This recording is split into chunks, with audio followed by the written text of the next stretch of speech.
Good life बच्चों, आज हम लेके आए हैं आपके लिए केमिस्ट्री।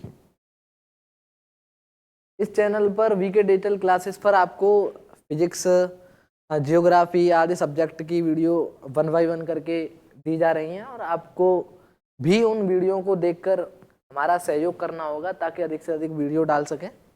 और सभी बच्चों से निवेदन है कि कृपया इस चैनल को सब्सक्राइब करें, शेयर करें और वीडियो को पूरा देखें ताकि वीडियो में जो भी तुम्हें नॉलेज दी जा रही है उस नॉलेज से आप अवगत हो सकें। ठीक है, तो बेटा हम लेके आए हैं आपके लिए केमिस्ट्री।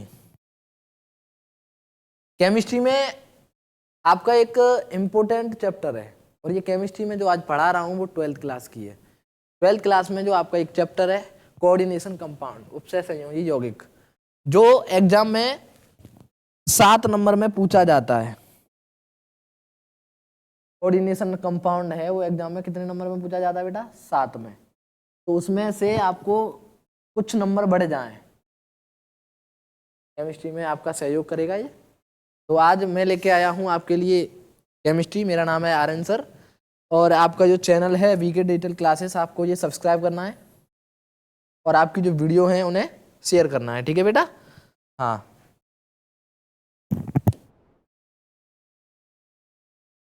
बेटा हमारा चैनल है वीके डिजिटल क्लासेस, उस पर इंटरमीडिएट की आज कोऑर्डिनेशन कंपाउंड की तुम्हें क्या दी जाएगी? नॉलेज दी जाएगी। ठीक है,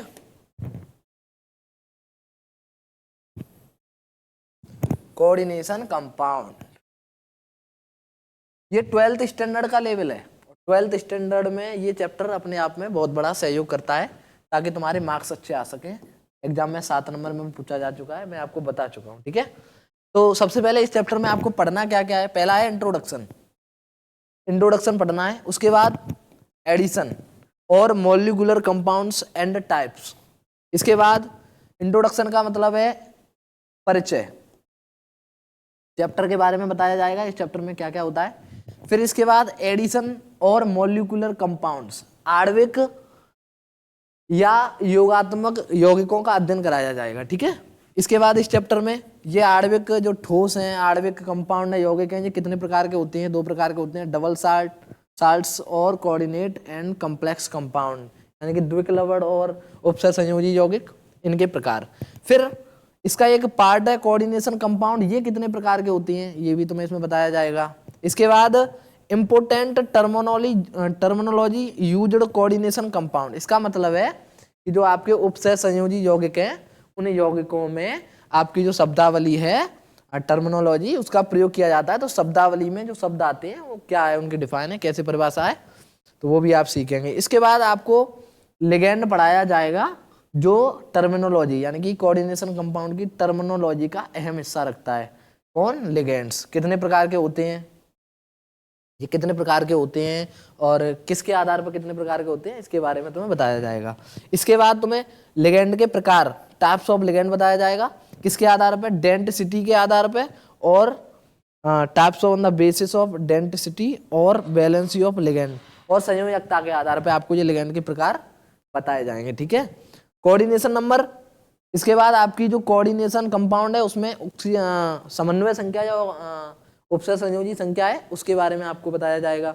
इसके बाद इस चैप्टर में आपको ऑक्सीडेशन नंबर, ऑक्सीकरण संख्या, what is the oxidation number of coordination compound, इसके बारे में इसकी नॉलेज तुम्हें कराई जाएगी। इसके बाद IUPAC rules for writing name and formula of complexes, जो आपके जटिल यौगिक है उनके IUPAC नाम क्या होते हैं, IUPAC नाम लिखने के नियम क्या होते हैं, ये सभी आपको इस चैप्टर में सिखाया जाएगा। तो बच्चों ये आपको सीखना है ताकि आपके जो बोर्ड एग्जाम आ रहे हैं 22 फरवरी से जो स्टार्ट है, तो 22 फरवरी में, उसके बाद 7 मार्च का शायद केमिस्ट्री का पेपर है, तो आपको ये देखना है। और ये चैप्टर है ना अपने आप में एक बहुत बड़ा हिस्सा रखता है, ये मैं आपको बता चुका हूँ, तो आपके नंबर बढ़ाएगा। ठीक है, तो बेटा तो मैंने कोऑर्डिनेशन कंपाउंड का नोट फर्स्ट बता चुका हूँ।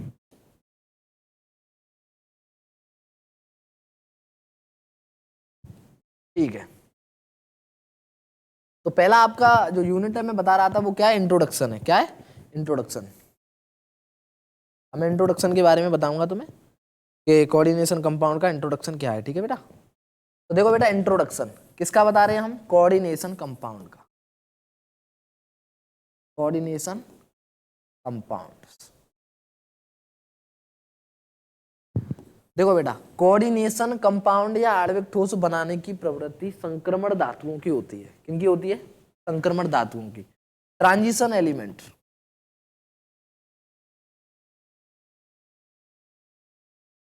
जो संक्रमण तत्व होते हैं, संक्रमण तत्वों की जो डी ब्लॉक के एलिमेंट होते हैं, जो एस ब्लॉक और पी ब्लॉक के बीच में रखे जाते हैं, उन सभी धातुओं के द्वारा ये कोऑर्डिनेशन कंपाउंड्स बनाए जाते हैं। और ये कोऑर्डिनेशन कंपाउंड क्यों कहलाते हैं, क्योंकि वे धातुएं अन्य लिगेंडों के साथ परमाणु ग्रहण करके या त्याग करके क्या करते हैं, कोऑर्डिनेशन बॉन्ड बनाते हैं, उपसह संयोजी बंध बनाते हैं।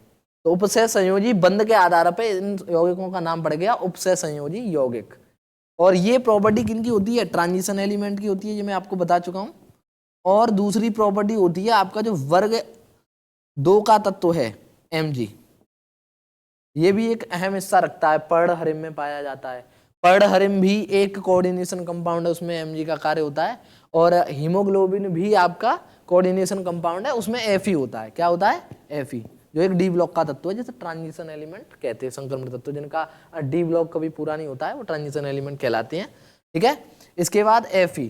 तो ऐसे ही फिर विटामिन भी आ जाती हैं, जैसे विटामिन B12 है, उसका प्रयोग भी कोऑर्डिनेशन कंपाउंड में किया जाता है।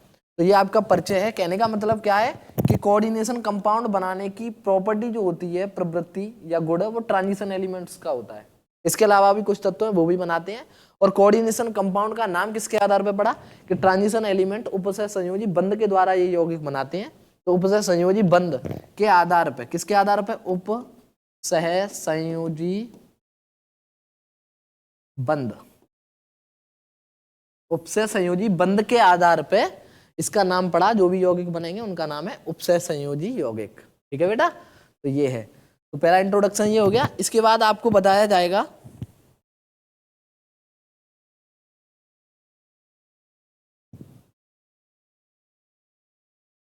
तो जो आपके उपसह संयोजी बंध है, उपसह संयोजी बंध के अंदर इंट्रोडक्शन के बाद जो टाइप होता है वो क्या टाइप है, ये सिखाया जाएगा तुम्हें। ठीक है बेटा, ये है। तो सबसे पहला जो आपका है वो है उपसह संयोजी बंध में एडिशन, जो अहम हिस्सा रखता है। एडिशन योगात्मक और मॉलिक्यूलर आणविक, योगात्मक और आणविक यौगिक, इनका अध्ययन आपको इस चैप्टर में कराया जाएगा। ठीक है, अब ये क्या होते हैं पहले ये समझो पहला। ठीक है, तो ये क्या होते हैं, व्हेन 2 और 2 मोर सिंपल साल्ट्स, समझना मैं क्या बता रहा हूं और समझते जाना, अच्छे से समझ में आएगा। ठीक है बेटा, 2 और 2 more simple salts are mixed in a fix ratio and done crystallization that solution, यानी कि जब 2 या 2 से अधिक सरल लवणों को आपस में मिलाया जाता है एक निश्चित अनुपात में, इन अ फिक्स रेशियो आपस में मिलाया जाता है, और प्राप्त विलयन का क्रिस्टलाइजेशन यानी क्रिस्टलीकरण करते हैं, यानी कि उन्हें सुखा करके ठोस बनाते हैं, क्रिस्टलीकृत करते हैं, तब जो यौगिक गेट कंपाउंड्स, जो यौगिक प्राप्त होता है, आर कॉल्ड एडिशन और मॉलिक्यूलर कंपाउंड्स। क्या कहलाते हैं आपके, योगात्मक या आणविक यौगिक कहलाते हैं। क्या कहलाते हैं, योगात्मक या आणविक यौगिक। ठीक है बेटा, पेपर में आएगा आणविक यौगिक किसे कहते हैं, योगात्मक यौगिक किसे कहते हैं, तो आप इसे डिफाइन कर सकते हो।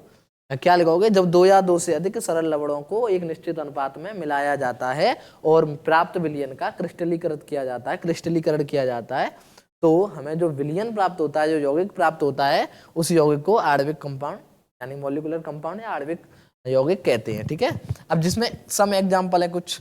ठीक है, फॉर एग्जाम्पल आपको ये दिया है। फॉर एग्जाम्पल जैसे देखो ApSO4, ये एक्वा स्थिति में, aqua is the IUPAC name of water.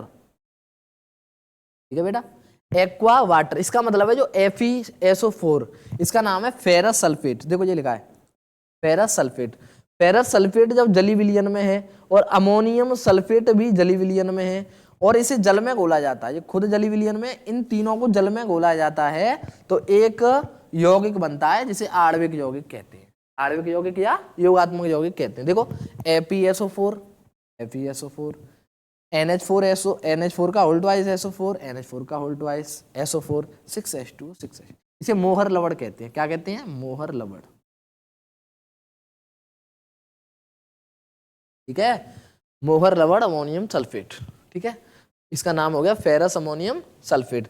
अब देखो सेकंड उदाहरण है, ये टाइप के हैं ये, यानी कि एडिशन और मॉलिक्यूलर कंपाउंड है, ये दो प्रकार के होते हैं। पहला एक प्रकार का उदाहरण ये गया, दूसरे प्रकार का उदाहरण ये गया। अब बताऊंगा कौन कौन से प्रकार होते हैं। ठीक है, तो आपको ये दिया है, तो दूसरा सम एग्जाम्पल सेकंड, ये फर्स्ट एग्जाम्पल था। दूसरा एग्जाम्पल है CuSO4AQ, यानी कि कॉपर सल्फेट। कॉपर सल्फेट जली विलयन में एक्वा। ठीक है, एक्वा का मतलब है ये जल में घुला हुआ है। 4NH3 का मतलब है अमोनिया। ठीक है, NH3 जो 14:3 के अनुपात में पाई जाती है। ठीक है, NH3, तो 4NH3। अब जब ये दोनों क्रिया करते हैं तो इनका जो लवड़ बनता है टेट्राएमीन कॉपर, ये नाम हो गया इसका, यानी कि टेट्राएमीन कॉपर। इसका जो ऑक्सीकरण संख्या सेकंड है, सेकंड सल्फेट। ठीक है बेटा, ये इसका नाम हो गया। तो जब ये यौगिक आपस में क्रिया करते हैं तो देखो, दो या दो से अधिक सरल लवड़ निश्चित अनुपात में मिलाए, ये एक लवड़ हो गया, ये एक लवड़ हो गया, निश्चित अनुपात में मिलाए, फिर उसका क्रिस्टलीकरण किया, क्रिस्टलाइजेशन किया, तो आपको जो यौगिक प्राप्त हुआ उस यौगिक का नाम होगा एडिशन कंपाउंड। क्या नाम हो गया? Addition compound. ऐसे ही दो या दो से अधिक सरल लवड़, एक ये हो गया, एक ये हो गया, इनको दोनों को निश्चित अनुपात में मिलाया, आपको जो प्राप्त हुआ वो एडिशन कंपाउंड हो गया। इसे मॉलिक्यूलर कंपाउंड भी कह सकते हैं। ठीक है, इसके बाद अब मैंने बताया ये एडिशन कंपाउंड और मॉलिक्यूलर कंपाउंड जो है वो कितने प्रकार के होते हैं? दो प्रकार के। These compounds are divided into two parts, two category. कौन कौन सी है? नंबर 1 डबल साल्ट्स, जिसे हिंदी में बोलते हैं द्विक लवड़। क्या बोलते हैं बेटा? द्विक लवड़। इसके बाद कोऑर्डिनेशन कंपाउंड्स और कॉम्प्लेक्स कंपाउंड्स, जिसे क्या कहते हैं? उपसय संयोजी, उपसय संयोजी यौगिक। ठीक है बेटा, इनको टू कैटेगरी में बांटा गया, इस चैप्टर में इनका अध्ययन किया जाएगा। फिर भी मैं डिफाइन करा देता हूं कि आपका जो डबल साल्ट है वो क्या होता है और कोऑर्डिनेशन कंपाउंड क्या होता है, इसको मैं डिफाइन कराऊंगा। ठीक है, आपको समझना है, ये आपके पेपर के लिए बहुत अच्छा है, डिफाइन पूछ सकता है। ठीक है, ये क्या बेटा? तो मैंने बताया कि एडिशन और मॉलिक्यूलर एडिशन और मॉलिक्यूलर ठोस है वो कितने प्रकार के होते हैं? क्या पहला आपका जो टॉपिक है मैं बता रहा था सरल लवड़, तो सरल लवड़ है, सरल लवड़ डबल द्विक लवड़ बोलते हैं। ठीक है, ये क्या? डबल साल्ट, इसे क्या बोलते हैं? द्विक लवड़। क्या होता है? वे लवड़ जो ठोस अवस्था में तो स्थायी होते हैं, यानी कि ठोस अवस्था में अपना स्थायित्व बनाए रखते हैं, स्टेबिलिटी इनकी ठोस अवस्था में बनी रहती है, टूटते नहीं है। लेकिन जब इन्हें जल में घोला जाता है तो ये अपने आयन्स में, जो इनके आयन हैं, अवयवी आयन, उनमें विभाजित हो जाता है। इन यौगिकों को क्या कहते हैं? डबल साल्ट, द्विक लवड़ कहते हैं। जैसे ये कोई डबल साल्ट है, एडिशन है। ठीक है, एडिशन कंपाउंड है ये कोई, जो भी मैं बता चुका था, मोहर लवड़, नाम तो इसका बता ही चुका था मैं, क्या नाम है? मोहर लवड़, मोहर साल्ट्स। ठीक है, अब मोहर साल्ट है, अब इसका देखो, देखना, अब मोहर साल्ट, अब ये जैसे ही अभी ये ठोस अवस्था में है तो इसके जो आयंस है Fe है, ठीक है, आयरन है, SO4 है, सल्फेट है, NH4 अमोनिया है, SO4 सल्फेट है, H2, ये अपने आयन में विघटित नहीं है क्योंकि ये ठोस अवस्था में। जैसे ही इसे जल में घोला जाता है, विलयन में घोला जाता है, तो विलयन में घोलने पर देखो Fe वाला आयन अलग हो जाता है, देखो Fe डबल पॉजिटिव, यानी कि अपना एक अवयवी आयन इसने खो दिया, यानी कि टूट गया। दूसरा अवयवी आयन कौन सा है? NH4 positive. ठीक है, तीसरा कौन सा है? NH4 पॉजिटिव, NH4 और ये पॉजिटिव लगाया, यहाँ पे लगा दो। ठीक है, NH4 पॉजिटिव। ऐसे ही 2SO4 डबल नेगेटिव, देखो SO4 भी, यानी कि 2, एक SO4 ये, एक SO4 ये, तो 2SO4 भी विभाजित हो गया। ठीक है, जली विलयन में इसने अपने आयनों को विघटित कर दिया। देखो ये पूरा लवड़ है, इसके जितने भी आयन थे, अवयवी आयन, उनको इनमें पार्टिसिपेट कर दिया, क्लासिफाइड कर दिया। ठीक है, देखो अब आगे सम अदर एग्जाम्पल, इसके कुछ और एग्जाम्पल है जिनका आप अध्ययन बड़ी आसानी से कर सकते हो। पहला एग्जाम्पल ये गया, ये सॉलिड स्टेट में है, अभी कौन सी स्टेट में है? Solid state. सॉलिड स्टेट में ये अपना स्टेबिलिटी बनाए रखते हैं, ये टूटते नहीं है। जैसे ही इन्हें जल में घोला जाता है या बिलियन में घोला जाता है, किसी सॉल्यूशन में मिलाया जाता है, तो देखो के यानी कि पोटेशियम आयन में विभाजित हो जाएगा, ठीक है। फिर इसके बाद Al, तो Al आयन में विभाजित हो जाएगा एल्यूमिनियम थर्ड, ठीक है। के पे होता है, एल्यूमिनियम पे 3 पॉजिटिव होते हैं। इसके बाद SO4, तो 2SO4 यानी कि SO4 पे कितना नेगेटिव, डबल नेगेटिव, तो ये SO4 में विभाजित हो गया, यानी कि ये अपने अवयवी आयनों में वियोजित हो गया। तो इनको भी हम क्या बोलेंगे, द्विक लवण बोलेंगे। जो अपने अवयवी आयनों में वियोजित हो जाते हैं वो द्विक लवण कहलाते हैं। ये एडिशन कंपाउंड है। कौन सा है, एडिशन कंपाउंड। इसके बाद दूसरा एग्जाम्पल आपका दिया हुआ है, ये पहला एग्जाम्पल था, ये दूसरा है, अब ये तीसरा एग्जाम्पल आ गया बेटा। तो तीसरा एग्जाम्पल भी ये सॉलिड स्टेट में, ठीक है, नाम इसके दिए हुए हैं। इसका नाम मोहर लवण है, बता चुका हूं। इसका नाम है पोटासैलम, ठीक है, पोटासैलम भी बोल सकते हैं, फिटकरी भी बोल सकते हैं। K2SO4 Al2SO4 का होल थ्राइस 24H2O।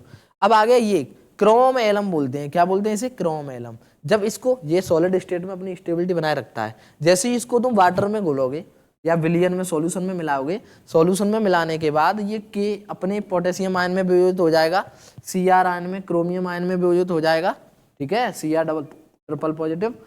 इसके बाद आपका सल्फेट आयन में भी विघटित हो जाएगा, ठीक है। इसका मतलब है ये भी कौन सा है, डबल साल्ट से। अदर एग्जाम्पल है आपका, ये एग्जाम्पल है ये, इसे बोलते हैं फेरिक एलम। देखो बेटा, फेरिक और फेरस, ये तीन होते, दो होते हैं, ये आयरन में से होते हैं। किस में से, आयरन से, Fe से। यानी कि अगर Fe पे 3 पॉजिटिव आयन है तो इसे पढ़ेंगे फेरिक, और जैसे ही फेरस यानी कि इस पे 2 पॉजिटिव आयन है तो इसे बोलेंगे फेरस। यानी कि कहीं पे भी अस आ जाए तो मिनिमाइज चार्ज, कहीं पे भी इक आ जाए तो मैक्सिमाइज चार्ज, ठीक है। ये चार्ज को नोट करते हैं। एक एग्जांपल ये गया जो मैं आपको बता चुका हूं। तो जैसे ही इसे जल में घोलेंगे, सॉलिड स्टेट में ये अपनी स्टेबिलिटी बनाए रखेगा, स्थायित्व बनाए रखेगा। जैसे ही इसको विलियन में घोलेंगे, NH4 पॉजिटिव में विभाजित हो जाएगा बेटा। NH4 में विभाजित होने के बाद Fe में, यानी कि ये फेरिक है तो Fe पे कितना हो जाएगा, 3, जो मैं आपको बता चुका हूँ, 3। तो फेरिक में विघटित हो जाएगा। इसके बाद SO4 है तो SO4 में भी विघटित हो जाएगा, ठीक है, डबल नेगेटिव। SO4 में भी विघटित हो जाएगा, ठीक है। एक एग्जांपल ये गया, इसे बोलते हैं कार्नेलाइट। क्या बोलते हैं, कार्नेलाइट। याद रख लेना, what is the formula of carnallite, KCl MgCl2 6H2। Okay, तो जैसे ही इसे जल में घोलेंगे तो अपना K आयन देगा, Mg आयन देगा, Mg डबल पॉजिटिव आयन, इसके बाद Cl नेगेटिव आयन देगा, ठीक है, Cl नेगेटिव आयन, ठीक है। तो वे यौगिक जो ठोस अवस्था में तो स्थायी होते हैं, परंतु जैसे ही उन्हें विलयन में घोला जाता है अपने सभी आयनों में विघटित हो जाते हैं। इसका मतलब क्या है कि इसके जितने भी आयन हैं उनका परीक्षण आसानी से किया जा सकता है। इनके आयनों को क्या कर सकते हैं, परीक्षण कर सकते हैं, एग्जामिन कर सकते हैं, ठीक है, डबल साल्ट्स में। इसके बाद अगला आता है बेटा आपका ए हो गया डबल साल्ट। दूसरा है कोऑर्डिनेशन कंपाउंड्स, ठीक है। अब उसकी बात करते हैं, कोऑर्डिनेशन कंपाउंड।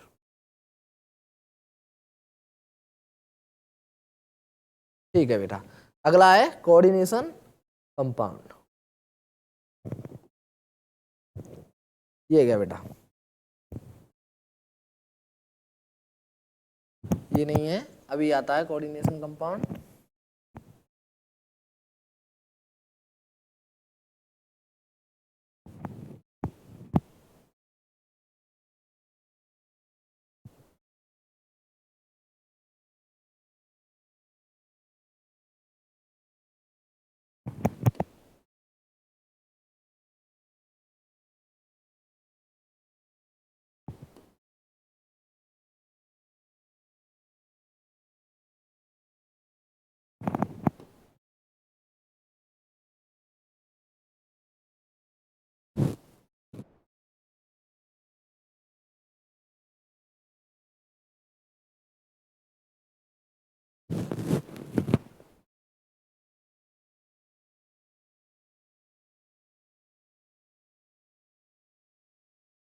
चलो, ये गए right IUPAC name of coordination compound. तो ये तो IUPAC नाम है, ठीक है बेटा।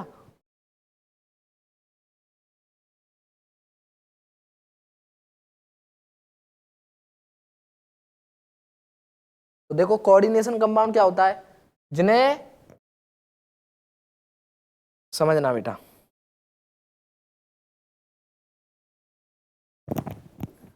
कोऑर्डिनेशन कंपाउंड, ये बी पार्ट है। कौन सा पार्ट है? B part, coordination compound.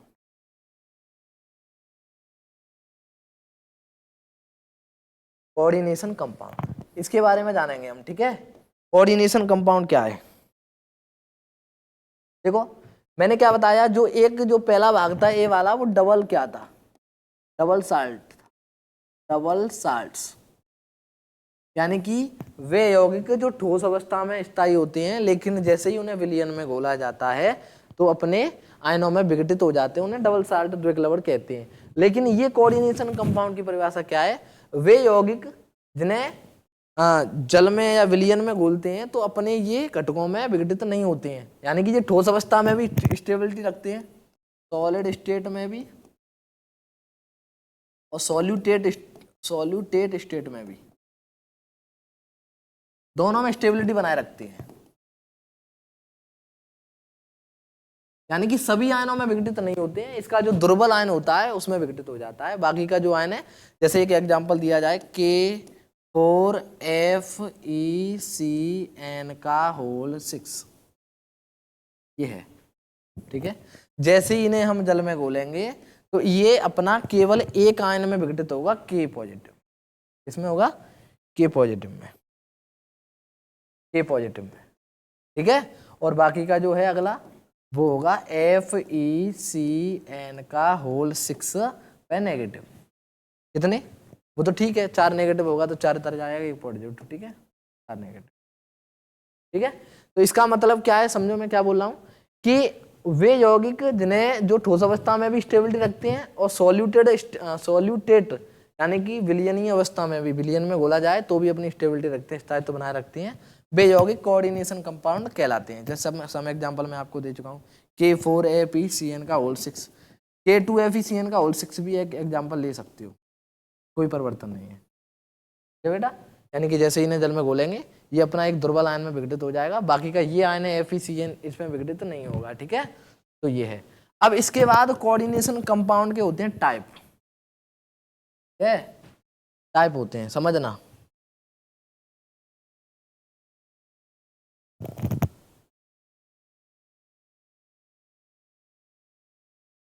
Terminology of coordination compound,